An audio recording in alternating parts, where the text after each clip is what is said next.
அஸ்ஸலாமு அலைக்கும் வரஹ்மத்துல்லாஹி வபரகாத்துஹு. வாங்க ஃப்ரெண்ட்ஸ், இன்றைக்கி மதிய லஞ்ச் சாம்பார் சாதம்.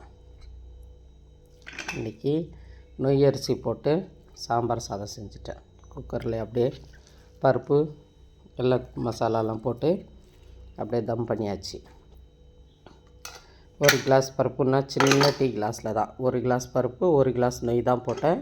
இது 100 கிராம் கூட வராது, கொஞ்சம் ஜாஸ்தியாக ஆயிடுச்சு. கூட சைட் டிஷ்க்கு எப்போதும் போல் கொஞ்சமாக ஊறுகாய், அதுக்கப்புறமா முருங்கைக்கீரை பருப்பு போட்டு செஞ்சுருக்கேன். பருப்பு கொஞ்சம் வேக வச்ச பருப்பு கொஞ்சம் போட்டு முருங்கைக்கீரை கூட்டு.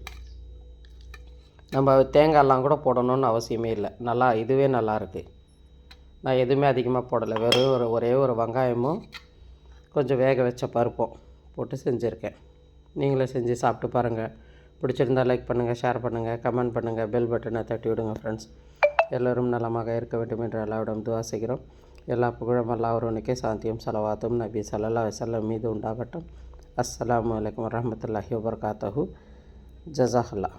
இந்த சாம்பார் சாதத்தோட இது கொஞ்சம் கூட இந்த காரா பூந்தி இப்படி போட்டு சாப்பிட்டா சூப்பராக இருக்கும். ட்ரை பண்ணி பாருங்கள். ஜஸாக்கல்லாஹ்.